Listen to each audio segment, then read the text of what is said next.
نحمده ونصلي على رسوله الكريم اما بعد فاعوذ بالله من الشيطان الرجيم بسم الله الرحمن الرحيم رب اشرح لي صدري ويسر لي امري واحلل عقدة من لساني يفقهوا قولي اللهم انا نسألك علما نافعا وعملا متقبلا ورزقا طيبا الحمد لله الولي الحميد اسبغ علينا نعمه ظاهرة وباطنة وهدانا لدينه وما كنا لنهتدي لولا ان هدانا الله نحمده على نعمه العظيمة وآلائه الجسيمة۔ تمام تعریفیں اللہ سبحانہ وتعالیٰ کے لیے ہیں جو حمایتی اور مددگار ہے، بے حد تعریف والا ہے۔ اس نے ہمیں اپنی ظاہری اور باطنی نعمتوں سے نوازا ہے اور ہمیں اپنے دین کی طرف رہنمائی کی ہے، ہمیں اپنا دین سکھایا ہے، ہمارے دل میں دین کی محبت پیدا کی ہے، ہمیں دین پر عمل کرنے کا شوق عطا کیا۔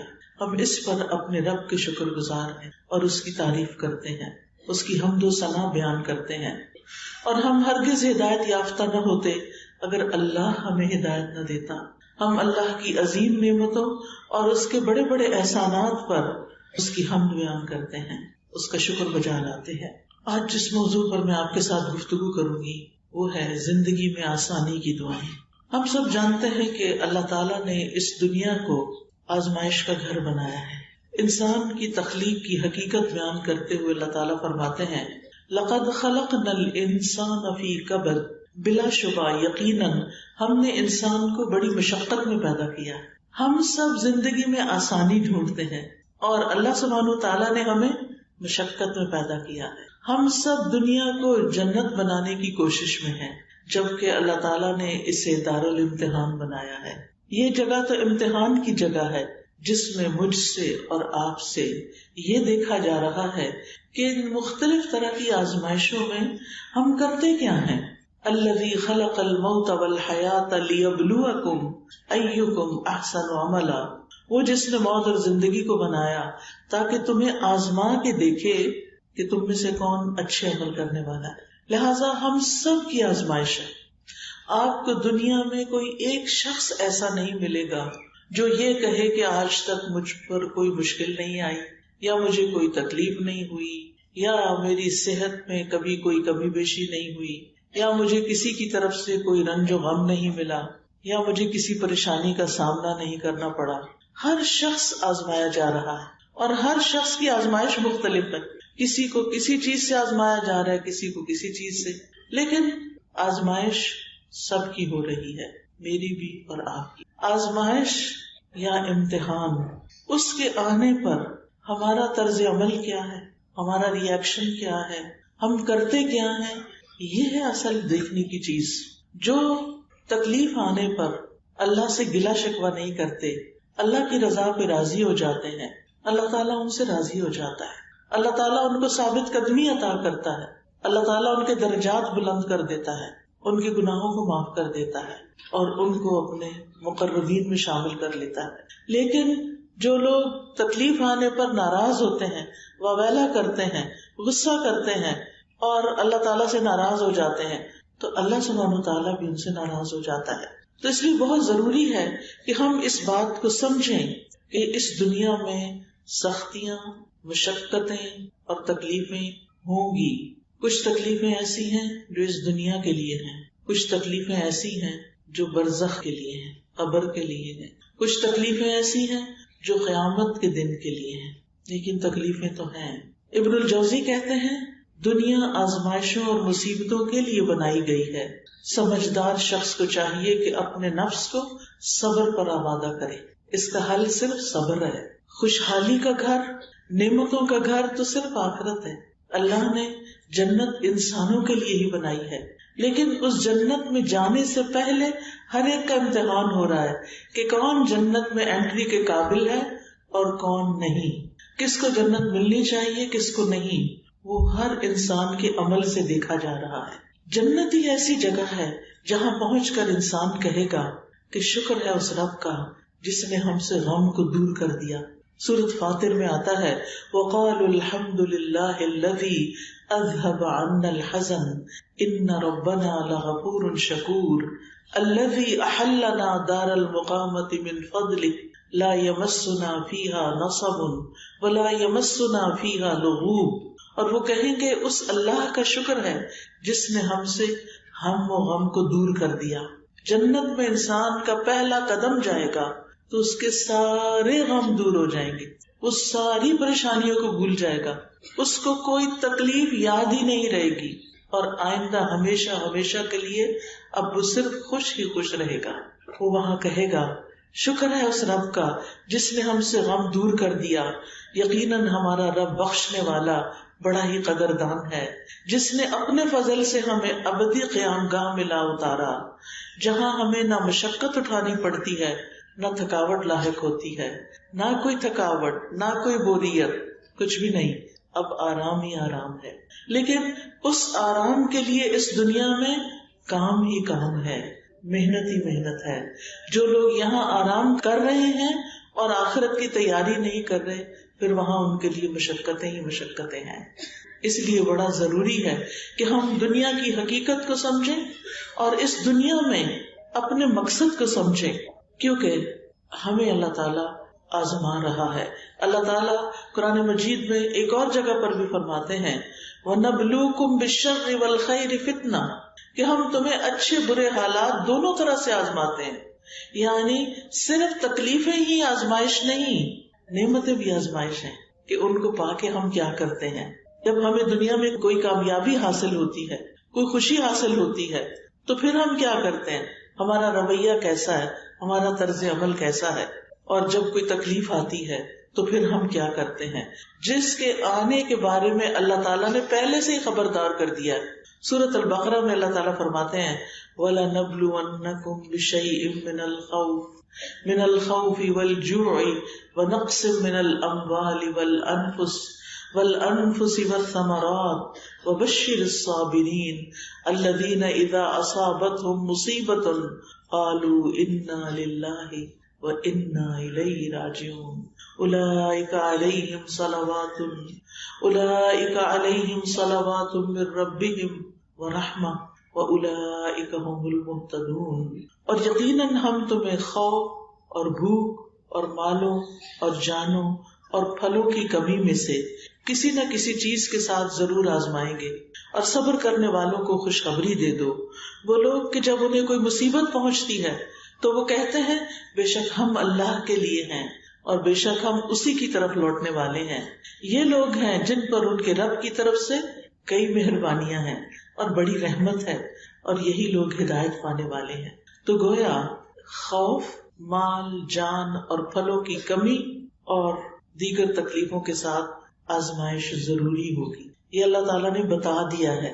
اب دیکھیں لا نبلونا، یہاں پر 3 موقدات آئے۔ موقدات کہتے ہیں جس سے تاکید کی جاتی، واو قسم کی ہے، لام تاکید کا ہے، نون مشدد بھی تاکید کا ہے، یعنی اللہ تعالیٰ قسم کھا کے فرماتے ہیں کہ ایسا ضرور ہوگا۔ کیا؟ کہ تمہیں مشکلات آئیں گی دنیا میں، کبھی خوف ہوگا، کبھی بھوک ہوگی، کبھی جانوں کی کمی ہوگی، کبھی مال کی کمی ہوگی، کبھی پھلوں کی پیداوار کی، تمہاری آمدنی کی کمی ہوگی، یہ ضرور ہوگا۔ لیکن ساتھ ہی کیا فرمایا کہ ایسے مواقع پر، ایسی تکلیفوں پر جو صبر کر جائیں ان کے لیے خوشخبری ہے۔ اور وہ جب مصیبت آتی ہے تو کیا کہتے ہیں، انا للہ و انا الیہ راجعون، بے شک ہم اللہ کے لیے اور ہم اللہ کی طرف لوٹ کے جانے والے ہیں۔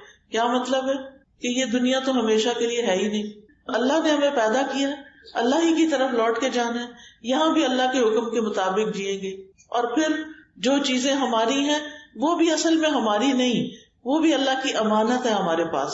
کیا مطلب کہ اس کے ساتھ ہم کرتے کیا ہیں، مثلاً یہ ہاتھ کس نے بنایا ہمارے، اللہ نے، یہ ہمیں کیوں دیے اللہ نے، کیا کرے ان سے، کام کرے، کیسے کام، اچھے کام یا اس کو ناراض کرنے والے کام۔ اب آزمائش یہی ہے کہ ہاتھ اللہ نے دیے، دیکھا یہ جا رہا ہے کون ان ہاتھوں کو اللہ سبحانہ وتعالیٰ کی مرضی کے مطابق استعمال کرتا ہے اور کون اس کے خلاف، کون اس کے خلاف استعمال۔ آنکھیں کس نے دی ہیں، انا للہ. ٹھیک ہے. مرنے کے بعد یہ آنکھیں کہاں جائیں گی؟ واپس مٹی میں مل جائیں گی. منہا خلقناکم، اس مٹی سے ہم نے تمہیں پیدا کیا. وفیہا نعیدکم، اسی میں ہم تمہیں واپس لوٹا دیں گے. ومنہا نخرجکم تارۃ اخری، اور اسی میں سے ہم تمہیں دوبارہ نکال لیں گے، پھر پیدا کریں گے. دوبارہ کیوں نکالیں گے؟ تاکہ جس نے ان آنکھوں کو، ان ہاتھوں کو، اس زبان کو صحیح استعمال کیا ہے اس کو جزا دیں، اس کو اچھا بدلہ دیں. اور جنہوں نے اس کو غلط طریقے سے استعمال کیا، آنکھوں سے حرام چیزیں دیکھی، کانوں سے حرام چیزیں سنی، زبان سے غلط باتیں کی، جھوٹ بولا، چغلیاں کی، غیبتیں کی، دوسروں کو ہرٹ کیا، ستایا، تو پھر کیا ہو؟ ان کو اس کا بدلہ دیں. تو ہر انسان کو آزمایا جا رہا ہے کہ اس کو اللہ نے جو امانتیں دی ہیں، جو نعمتیں دی ہیں، اب وہ ان کے ساتھ کرتا کیا ہے. اسی لیے اللہ تعالیٰ نے ہمارے لیے گارڈز رکھے ہوئے ہیں. کیا نام ہے ان گارڈز کا؟ کرامن کاتبین. وہ کیا کر رہے ہیں؟ لکھ رہے ہیں. جو کچھ کرتے ہو لکھتے جا رہے ہیں. اور کون لکھوا رہا ہے؟ انا کننا نستنسخ، بے شک ہم لکھوا رہے تھے. کیا اللہ تعالیٰ کو خود نہیں پتا ہم کیا کر رہے ہیں؟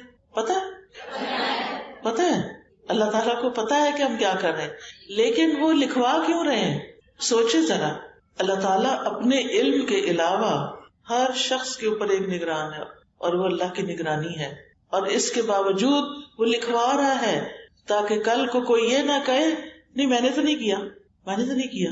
اور آج آپ دیکھیں دنیا میں بھی بعض اوقات ایسے ہوتا ہے کہ لوگ چھپ کے ویڈیو بنا لیتے ہیں، پھر پوچھتے ہیں کہ تم نے کیا؟ جب وہ کہتا ہے کہ نہیں پچھلے دن ایسے ہی کسی نے کیا. گھروں میں اب کیمرے لگے ہوتے ہیں نا، تو اب وہ کسی نے اسی طرح کا غلط کام کیا، وہ کیمرے میں اس کی تصویر آ گئی، اس کو بلایا گیا کہ تم نے یہ کیا، اس نے کہا نہیں میں نے تو نہیں کیا، مجھے نہیں پتا. انہوں نے ویڈیو چلا کے دکھا دی. اب کیا ہوا؟ اب کوئی کہہ سکتا ہے کہ نہیں یہ میں نہیں، جب تصویر بھی آ رہی ہے، ٹائم بھی آ رہا ہے، سب کچھ آ رہا ہے. قیامت کے دن اس سے بھی زیادہ شرمندگی ہوگی جب منہ بند کر دیے جائیں گے، ہاتھ بولنے لگیں گے. یہ ہاتھ ہیں تو ہمارے پر ہمارے نہیں ہیں، ہمارے وفادار کوئی نہیں. جب اللہ تعالیٰ نے ان کو بلوانا ہے تو یہ ہر وقت ہمیں دیکھتے رہتے ہیں ہم کیا کرتے ہیں، کیا پکڑتے ہیں، کیا رکھتے ہیں، کیا آن کرتے ہیں، کیا آف کرتے ہیں، اپنا وقت کہاں لگا رہے ہیں، کتنے گھنٹے یوٹیوب پہ بیٹھے رہتے ہیں، اور صرف دنیا کے چند پیسے کمانے کے لیے نمازیں، دین، قرآن، ہر چیز بھول کے، خیر، نیکی، آخرت کی تیاری کے کام چھوڑ کے صرف یوٹیوب چینل بنا رہے ہیں تاکہ اس کے اوپر اشتہار گندے مندے چلے اور اس میں سے ہمیں کچھ پیسے مل جائیں. ویڈیو بنا رہے ہیں گھنٹوں، پھر ایڈٹ کر رہے ہیں گھنٹوں، اور ڈال اس پہ کیا رہے ہیں؟ کوئی کھانے کی ریسیپی ڈال رہا ہے، کوئی ایکسرسائز ڈال رہا ہے، کوئی ادھر ادھر کی سچی جھوٹی باتیں ڈال رہا ہے اور ویوز بنا رہا ہے تاکہ پیسے ملیں. دنیا کی محبت نے انسان کو آخرت سے غافل کر دیا. الہاکم التکاثر حتی زرتم المقابر کلا سوف تعلمون ثم کلا سوف تعلمون. الہاکم التکاثر، ایک دوسرے کے مقابلے میں کثرت سے، یعنی مال حاصل کرنے کی خواہش نے تمہیں لہو و لعب میں مبتلا کر دیا، غافل کر دیا. اتنے غافل رہے حتی زرتم المقابر، یہاں تک کہ تم نے قبریں جا دیکھی، قبر میں پہنچ گئے. دنیا دنیا دنیا، اور نہیں پتا کس وقت چلے جانا ہے، اور آخرت کی کوئی فکر نہیں. دنیا میں گھنٹوں لگا دیتے ہیں نہیں تھکتے، اور آخرت کا کام تھوڑا سا. جب اتنے گھنٹے تھک کے اٹھیں گے اور بیکار سے کام کر کے، فضول کام کر کے اٹھیں گے، نماز پڑھیں گے تو کیا ہوگا؟ آنکھیں بھی بند ہوں گی اور یون کر رہے ہوں گے، کسی طرح سر سے اتر جائے، کیونکہ نہ پڑھی تو پھر کہیں پکڑی نہ ہو جائے. پر ایسی پڑھی کا کیا فائدہ جس میں نہ اللہ کی یاد ہے، نہ اللہ کی محبت ہے، اور نہ اللہ کے سامنے کچھ عاجزی ہے. تو ہم سب بنیادی طور پر ایک دھوکے میں پڑے ہوئے ہیں کہ شاید ہم نے ہمیشہ یہاں رہنا ہے، شاید یہ جوانی ہمیشہ رہے گی، شاید یہ رنگ میلے ہمیشہ رہیں گے. نہیں، یہ بہت جلد ختم ہو جائیں گے. اور مرنے کے بعد انسان کیا کہے گا؟ میں دنیا میں کتنا جیا؟ الا عشیۃ او ضحاھا، دن کا ایک حصہ، صبح کا یا شام کا. ہم سب کو سوچنا چاہیے کہ ہم اپنے اس وقت کو جس میں ہماری آزمائش ہو رہی ہے ہم کس طرح گزار رہے ہیں. اب سوال یہ پیدا ہوتا ہے کہ تکلیفیں کیوں آتی ہیں؟ تکلیفیں آتی ہیں بندے کا درجہ بلند کرنے کے لیے، تکلیفیں آتی ہیں انسان کو پختہ کرنے کے لیے، انسان کو کچھ سکھانے کے لیے، انسان کو ہوش میں لانے کے لیے. کہ وہ اپنی غفلت سے باہر نکل آئے. تو اس لیے تکلیفیں تو آئیں گی. نبی صلی اللہ علیہ وسلم نے فرمایا بے شک بندے کے لیے جب اللہ کے ہاں کوئی مقام اور مرتبہ مقدر ہو چکا ہوتا ہے اور وہ اپنے اعمال کی بنا پر اس تک نہیں پہنچ سکتا تو اللہ تعالیٰ اسے اس کے اپنے جسم یا مال یا اولاد کی آزمائش میں ڈال دیتا ہے. امام ابو داؤد فرماتے ہیں کہ اس میں یوں بھی کہا گیا ہے پھر اللہ اسے صبر کی توفیق بھی دیتا ہے حتیٰ کہ اسے اس مقام اور مرتبے تک پہنچا دیتا ہے جو اللہ تعالیٰ کی طرف سے اس کے لیے پہلے سے مقدر تھا. یعنی عمل سے وہ بندہ اس درجے پہ نہیں پہنچنے والا تھا. کیسے پہنچا؟ تکلیف کاٹ کے، بیماری کاٹ کے. تو تکلیفیں پاک کرنے کا سبب ہوتی ہیں. اور یہ نہ سوچیں کہ اللہ تعالیٰ شاید ہم سے ناراض ہوتا ہے تو ہمیں تکلیف میں ڈالتا ہے. کچھ لوگوں کا یہ خیال ہوتا ہے شاید اللہ تعالیٰ مجھ سے ناراض ہو گیا. نہیں، حدیث میں آتا ہے اللہ جس کے ساتھ بھلائی کا ارادہ کرتا ہے اسے مصیبت میں مبتلا کر دیتا ہے، اسے تکلیف میں ڈال دیتا ہے. اور یہ اللہ کی بندے سے محبت کی نشانی ہے. حضرت انس کہتے ہیں نبی صلی اللہ علیہ وسلم نے فرمایا زیادہ ثواب بڑی آزمائش کے ساتھ ہے. جب اللہ تعالیٰ کسی قوم سے محبت کرتا ہے تو انہیں آزمائش میں مبتلا کر دیتا ہے. بس جو راضی ہو جائے اس کے لیے رضا ہے اور جو ناراض ہو اس کے لیے ناراضگی مقدر ہو جاتی ہے. جتنے بھی اللہ کے بڑے بڑے پیارے پیغمبر گزرے ہیں وہ سب تکلیفوں سے گزرے ہیں. کیا آدم علیہ السلام کی آزمائش ہوئی تھی؟ آدم علیہ السلام کا امتحان ہوا تھا؟ پھر کیا ہوا اس کے بعد؟ جب وہ اس میں ناکام ہو گئے تو ان سے جنت کا لباس اتروا لیا گیا، ان کو جنت سے نکال دیا گیا. کیا ان کو کوئی تکلیف ہوئی ہوگی؟ بہت تکلیف ہوئی. پھر انہوں نے اللہ سے معافی مانگی، انہوں نے دعا مانگی. کیا؟ ربنا ظلمنا انفسنا وان لم تغفر لنا وترحمنا لنکونن من الخاسرین. کیا نوح علیہ السلام آزمائش سے گزرے تھے؟ کتنے سال؟ 950 سال. ان کی قوم نے ان کی بات نہیں مانی. پھر کیا ہوا؟ ان پر طوفان آ گیا. فأخذهم الطوفان وهم ظالمون. موسیٰ علیہ السلام کے لیے کوئی آزمائش تھی؟ ایک تھی یا بہت سی تھی؟ بہت سی تھی. وَفَتَنَّاكَ فُتُونًا. ہم نے طرح طرح سے تجھے آزمایا. وَاصْطَنَعْتُكَ لِنَفْسِي. پھر میں نے تجھے اپنے کام کا بنا لیا. بہت سی آزمائشیں آئیں. یعقوب علیہ السلام کو کوئی آزمائش آئی؟ کیا آزمائش تھی؟ یعقوب علیہ السلام محبوب بیٹا یوسف علیہ السلام ان سے جدا ہو گئے. کتنے سال جدا رہے؟ بعض کہتے 40 سال. نہیں پتا کہاں ہیں. یہ پتا تھا کہ زندہ ہیں، مایوس نہیں ہوئے تھے.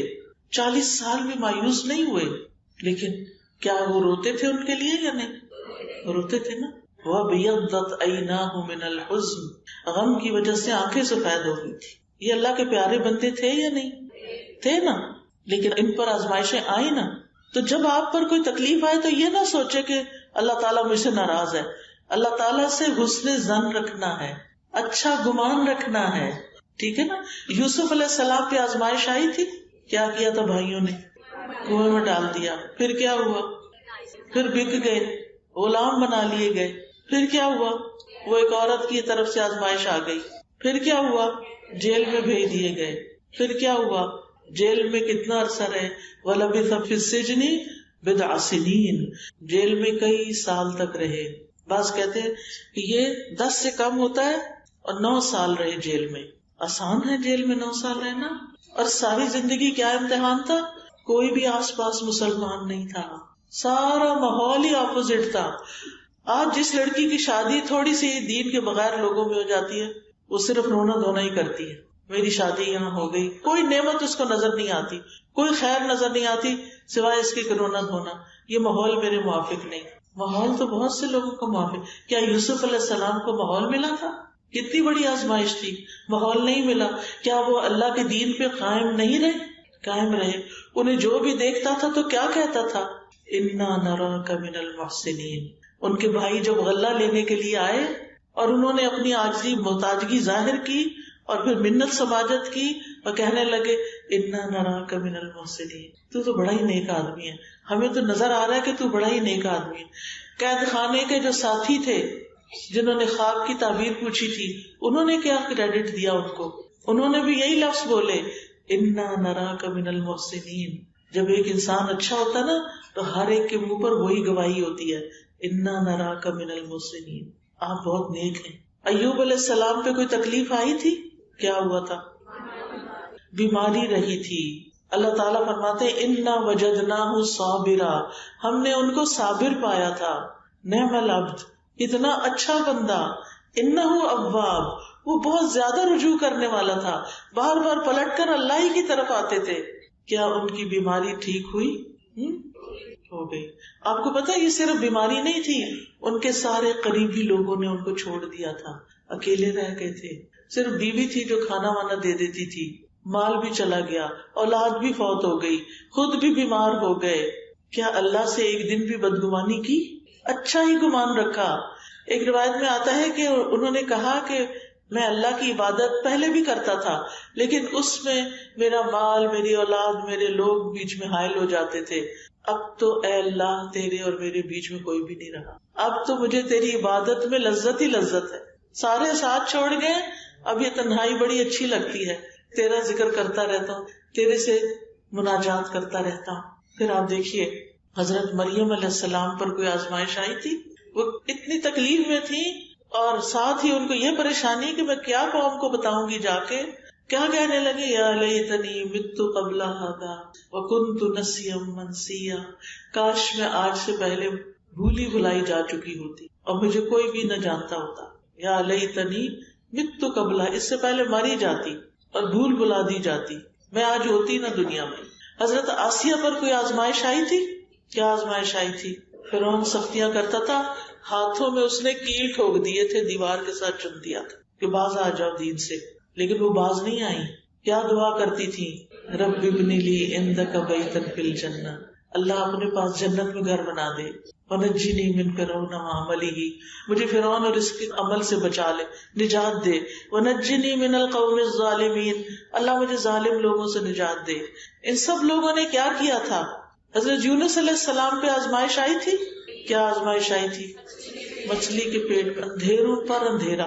رات کے وقت کبھی کسی دریا پہ گئے ہیں آپ اندھیرے میں؟ سوچیں بادل آئے ہوئے ہوں، رات ہو اور آپ پانی کے وہ گہرائیوں میں ہو، مچھلی کے پیٹ میں ہو، کتنی خوفناک جگہ. کیا انہوں نے اللہ تعالیٰ کو بلیم کیا تھا کہ آپ نے میرے ساتھ کیا کیا؟ کیا کہا تھا؟ لا الہ الا انت سبحانک انی کنت من الظالمین. اللہ میری اپنی غلطی ہے، آپ ظالم نہیں ہیں، آپ ہر خطا سے پاک ہیں، اللہ سے برا گمان نہیں کیا. تو یاد رکھیے زندگی میں اگر کوئی تکلیف آئے تو دو کام لازمی کرنے ہیں. نمبر 1، اللہ سے گمان اچھا رکھنا ہے، شیطان کو اپنے اوپر حاوی نہیں ہونے دینا. نمبر 2، دعائیں کرنی ہے. یہ دعاؤں کا کارڈ اسی لیے بنایا گیا ہے، مشکل آ گئی آسانی کے لیے دعائیں کریں، دعائیں کرنی ہے. خود ہمارے پیارے نبی صلی اللہ علیہ وسلم پر کوئی مشکلات آئی تھی، ہر طرح کی آزمائشیں آئی تھی، اور آپ نے فرمایا تھا نا کہ جس پر کوئی تکلیف آئے وہ کیا کرے؟ میری تکلیف کو یاد کر لے. ہم نے کیا کرنا ہے؟ اللہ کی طرف رجوع کرنا ہے، اپنے ایمان کی تجدید کرنی ہے، نیک عمل کرنے ہیں، کیونکہ اللہ کا وعدہ ہے وَأَمَّا مَنْ آمَنَ وَعَمِلَ صَالِحًا فَلَهُ جَزَاءً الْحُسْنَى وَسَنَقُولُ لَهُ مِنْ أَمْرِنَا يُسْرًا. اور رہا وہ جو ایمان لایا اور اس نے نیک عمل کیے تو اس کے لیے بدلے میں بھلائی ہے، اور ان قریب ہم اسے اپنے کام میں سے سراسر آسانی کا حکم دیں گے. ایک اور جگہ پر آتا ہے من عمل صالحا من ذکر او انثى وهو مؤمن فلنحيينه حياة طیبہ ولنجزینهم اجرهم باحسن ما كانوا يعملون. جو شخص بھی نیک عمل کرے گا، خواہ مرد ہو یا عورت، بشرطے کہ وہ مومن ہو، تو ہم اسے پاکیزہ زندگی بسر کرائیں گے، ہم اسے عمدہ زندگی دیں گے. تو نیک عمل کرتے رہیں گے تو آپ کے دلوں کو اطمینان ہوگا، دعائیں مانگیں گے، اللہ سے گمان اچھا رکھیں گے تو آپ کی زندگی خوشگوار ہو جائے گی. کیا نبی صلی اللہ علیہ وسلم مسکراتے تھے؟ سب سے زیادہ مسکرانے والے تھے، جبکہ آپ کے اوپر سب سے زیادہ تکلیفیں تھیں، پھر بھی آپ مسکراتے رہتے تھے. تو ہم نے کیا کرنا ہے؟ غم کو اپنے اوپر طاری نہیں کرنا، اللہ سے اچھا گمان کر کے، معاملہ اللہ کے سپرد کر کے، دعا مانگ کے اپنے آپ کو کسی اچھے کام میں لگا دینا. ہر وقت غم کو یاد نہیں کرتے رہنا، اس کا کوئی فائدہ نہیں. اٹھ کے کیا کرنا ہے؟ اللہ کی عبادت اور اطاعت. وَاسْتَعِينُوا بِالصَّبْرِ وَالصَّلَاةِ. مشکل آئے تو کیا کریں؟ اٹھے نماز پڑھیں. ہم سب کچھ کرتے ہیں، نماز نہیں پڑھتے مصیبت کے وقت، تکلیف کے وقت. لیکن کچھ لوگ اب بھی ایسا کرتے ہیں. کیا مشکلات کے وقت کیا کرتے ہیں؟ نماز پڑھتے ہیں. میری دادی کے بارے میں بتاتے ہیں بڑے، میں نے تو ان کو نہیں دیکھا، کہ ان کے کئی بچے ہوئے تھے اور کچھ بڑے ہو جاتے تھے، کچھ اور بڑے، کچھ اور پھر فوت ہو جاتے تھے. صرف میرے چچا اور والد جو تھے یہ بچے تھے، اور ایک پھوپھی. وہ کیا کرتی تھی، جب کوئی بچہ فوت ہوتا تھا اس کے اوپر کپڑا ڈال دیتی اور خود نماز پڑھنا شروع کر دیتی. لوگ اتنی باتیں بناتے کہ اس کو تو اپنے بچوں کے فوت ہونے کا کوئی غم ہی نہیں. کیا یہ کسی سے پوچھ کے غم لگتا ہے؟ جو بھی کوئی ماں ہے، بچے کو تو چھوٹی سی چوٹ بھی لگ جائے تو ماں کا کیا حال ہوتا ہے؟ ایک دم لگتا پاؤں سے جان نکل گئی. جو بچہ فوت ہوا ہو اور پاس رکھا ہوا ہو، آپ کسی کا بھی فوت ہوا بچہ دیکھتے ہیں آپ کے دل کو کچھ ہو جاتا ہے. کبھی ڈیڈ بیبی دیکھا؟ چھوٹا بچہ جو فوت ہوا ہوا، کیسی طبیعت کے اوپر بوجھل ہوتا ہے انسان. نبی صلی اللہ علیہ وسلم کی آنکھوں سے آنسو روا ہو گئے جب ابراہیم فوت ہوئے، آپ کے چھوٹے بیٹے جو حضرت ماریہ قبطیہ سے تھے. تو آپ سوچئے کہ چھوٹے معصوم بچے کو فوت ہوتا دیکھ کر تو نبی صلی اللہ علیہ وسلم کے آنسو بھی گر پڑے. تو یہ آسان نہیں ہوتا. تو کیا کرنا چاہیے؟ وَاسْتَعِينُوا بِالصَّبْرِ وَالصَّلَاةِ. اور پھر جو ہمارے فرائض ہیں نا ان کو ادا کرنا چاہیے. یہ نہیں عذر کرنا چاہیے کیونکہ مجھ پہ یہ غم آ گیا اس لیے میں یہ نہیں کر سکی. ہم سارے کام چھوڑ کے بیٹھ جاتے ہیں، صرف غم مناتے رہتے ہیں، اور پھر بڑے بڑے اہم کام چھوڑ دیتے ہیں. کوئی پوچھا بھی یہ کام کیوں نہیں ہوا؟ بس وہ یہ غم آ گیا تھا، یہ فوتگی آ گئی تھی، یہ فلاں ہو گیا تھا. اپنے فرائض ہی چھوڑ کے بیٹھ جاتے ہیں. کتنے دن تک غم منانا چاہیے؟ بس 3 دن. اور اس میں بھی اپنی نمازیں نہیں چھوڑ کے بیٹھ جانی، اس میں اپنے فرائض، اپنا قرآن پڑھنا، اپنے گھر والوں کا کام. یہ غم یعنی دل میں 3 دن تک رہے، ٹھیک ہے، اس کے بعد اٹھو اپنے کام کاج کرو. پھر آپ دیکھیں اللہ کا تقویٰ اختیار کرنا ہے، اللہ سے ڈرنا ہے. وَمَن يَتَّقِ اللَّهَ يَجْعَل لَّهُ مِنْ أَمْرِهِ يُسْرًا. جو اللہ سے ڈرے گا اللہ اس کے لیے اس کے کام میں آسانی پیدا کر دے گا. وَمَن يَتَّقِ اللَّهَ يَجْعَل لَّهُ مَخْرَجًا. جو اللہ سے ڈرے گا وہ اس کے لیے تنگی سے نکلنے کا رستہ بنا دے گا، یعنی ہر کام اس کے لیے پھر آسان ہو جائے گا. اور کیا کرنا ہے؟ مشکل آئے تو اللہ پہ توکل کرنا ہے، اپنا معاملہ اللہ کے سپرد کرنا ہے. یا اللہ یہ تو نے ہی کرنا ہے کام، یا اللہ یہ مشکل تو نے آسان کرنی ہے. پھر اور کیا کرنا ہے؟ اپنی ساری حاجات تو صرف اللہ کے سامنے رکھ. انما اشکو بثی وحزنی الی اللہ واللہ بصیر بالعباد. میں اپنے غم اور دکھ کی فریاد بس اللہ سے ہی کرتا ہوں، اللہ بندوں کے حال دیکھ رہا ہے. پھر کیا کرنا ہے؟ اس بات پہ یقین رکھنا ہے کہ اللہ تعالیٰ تنگی کے بعد آسانی بھی لائے گا. فَإِنَّ مَعَ الْعُسْرِ يُسْرًا إِنَّ مَعَ الْعُسْرِ يُسْرًا سَيَجْعَلُ اللَّهُ بَعْدَ عُسْرٍ يُسْرًا. اللہ تنگی کے بعد آسانی لائے گا. رات کے بعد دن آتا ہے، کبھی یہ نہیں ہوا کہ رات کے بعد پھر رات آ جائے. آپ نے دیکھو کہ جب گرمی زیادہ ہو جاتی ہے تو بادل آ جاتے ہیں، بارش آ جاتی. تو تنگی اور مشکل حالات اللہ کے حکم سے دور ہوتے ہیں. پھر یہ یاد رکھنا ہے کہ اس مشکل کو کاٹنے والا صرف اللہ ہے، اس لیے مجھے صرف اسی کو پکارنا ہے، اسی سے دعائیں کرنی ہے، اسی سے مدد مانگنی ہے. ٹھیک ہے نا؟ سمجھ آ گئی سب کو؟ پیچھے بھی سب کو سمجھ آ گئی؟ الحمدللہ. یہ یاد رکھنا ہے، دوبارہ ریپیٹ کر رہی ہوں، یہ بڑا اہم نقطہ ہے کہ مشکل جو آ گئی ہے نا اس کو حل صرف اللہ نے کرنا ہے. اس لیے پہلے دعا پھر دوا. پھر اسی طرح یہ یقین رکھنا ہے کہ آسانی آنے والی ہے، قریب ہے، اور یہ وقت میرا عبادت ہے. تکلیف کا وقت کس کا وقت ہے؟ عبادت کا. اگر اللہ کی رضا میں گزرے، یعنی کشادگی کا انتظار کرتے ہوئے صبر کرنا عظیم الشان عبادت ہے. اور مشکل کے وقت میں اور زیادہ نیکیاں کرنی ہیں. یہ نیکسٹ پوائنٹ ہے. مشکل کے وقت میں کیا کرنا ہے؟ اور نیکیاں زیادہ کرنی ہیں. اللہ کا وعدہ ہے فَأَمَّا مَنْ أَعْطَى وَاتَّقَى وَصَدَّقَ بِالْحُسْنَى فَسَنُيَسِّرُهُ لِلْيُسْرَى.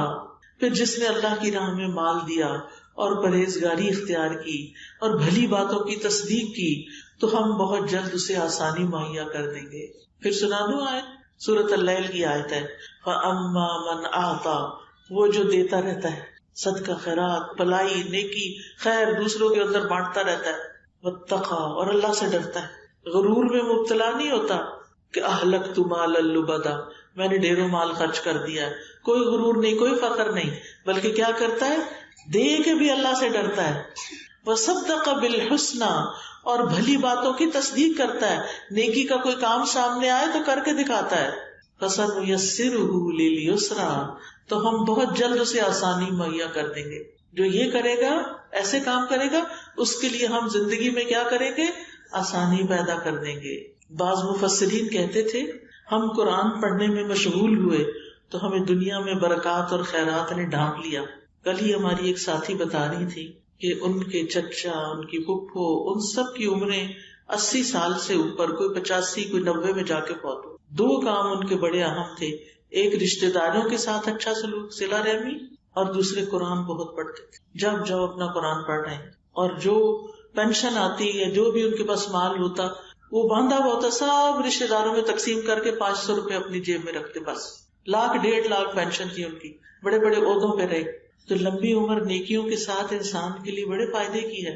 لیکن یہ نعمتیں ایسے ہی نہیں مل جاتی، ان کے لیے قربانی کرنی پڑتی ہے. فَأَمَّا مَنْ أَعْطَى، وہ جو دیتا جاتا ہے، وَاتَّقَى، اور اللہ سے بھی ڈر کے نیک کام کرتا ہے اور برے کام چھوڑ دیتا ہے، تو پھر اللہ تعالیٰ اس کے ساتھ بھلائی کا ارادہ کرتا ہے، کیونکہ وہ بھی بھلائی کی تصدیق کرتا ہے. فَسَنُيَسِّرُهُ لِلْيُسْرَى، آسانیاں چاہتے ہیں، آسانیاں بانٹیں. اپنے لیے آسانی چاہتے ہیں، دوسروں کو آسانی دیں، دوسروں کی مشکلات آسان کریں، دوسروں کے ساتھ خیر خواہی کریں، دوسروں کے ساتھ اچھا سلوک کریں. جو اپنے لیے چاہیں وہی دوسرے کے لیے چاہیں، جو اپنے لیے چاہیں وہی دوسرے کے لیے. جو چیز آپ کو اپنے گھر میں تکلیف دیتی ہے وہ دوسرے کے گھر میں جا کے مت کریں. ایسے کام نہ کریں کہ جس سے دوسروں کو اذیت ہو. مثال کے طور پر اگر کوئی آپ کے گھر میں مہمان آیا اور وہ آپ کی فریج کھول کے کھڑا ہو جائے، وہ آپ کی ہنڈیا سے خود ہی کچھ ڈال کے کھانا پینا شروع کر دے، آپ کو کیسا لگے گا کہ اس نے بتایا ہی نہیں، پوچھا ہی نہیں یہ کیا کر رہا ہے؟ تو پھر آپ کسی کے گھر جا کے یہ نہ کریں. جو عادتیں آپ کو کسی کی اچھی نہیں لگتی وہ آپ کسی اور کے ساتھ بھی مت کریں. پھر یہ کہ ہمت کریں اور صبر کریں، ہمت اور صبر کے ساتھ مشکلات کا مقابلہ کریں. اللہ تعالیٰ فرماتے ہیں وَاصْبِرْ عَلَىٰ مَا أَصَابَكَ إِنَّ ذَلِكَ مِنْ عَزْمِ الْأُمُورِ، جو مصیبت تمہیں پہنچے اس پہ صبر کرنا ہے، یہ بڑی ہمت کے کاموں میں سے ہے. اور پھر صبر کے نتیجے میں تکلیفیں دور ہوتی ہیں. معاملات اگر آسان نہ ہو رہے ہوں تو مایوس نہیں ہونا، اور انتظار کرنا ہے، تھوڑا سا اور انتظار، تھوڑا سا اور انتظار. پھر نیکسٹ پوائنٹ ہے مشکلات میں جزا فضا نہیں کرنی، حال دعائی نہیں مچانی، گھر والوں کو، آس پاس کے لوگوں کو پریشان نہیں کرنا. پھر اللہ کی طرف سے آئی ہوئی آزمائش کا شکوہ لوگوں سے نہیں کرنا. سمجھ آئی؟ یہ نہیں کہ جو آئے اسے کر، آج تو پتہ نہیں کیا ہوا، آج سر درد ہو گیا، 10 لوگوں کو کہہ کے ان کو بھی سر درد کرا دو. اگر ہو گئی ہے، کسی کو پتا ہے کہ علاج کیا ہے تو ٹھیک ہے آپ بتا دیں. لیکن ہر ایک کو، کچھ لوگوں کے پاس بیٹھے نا وہ اپنی بیماریوں کی اتنی ڈیٹیل بتانے لگ جاتے کہ دل گھبرا جاتا ہے. نہ تو ہم ڈاکٹر ہیں اور نہ ہی ہمیں اس کا کوئی علاج پتا، آپ اتنی تفصیل کیوں بتا رہے ہیں؟ تو دوسروں کو تنگی ہوتی ہے، دوسروں کا وقت ضائع ہوتا ہے.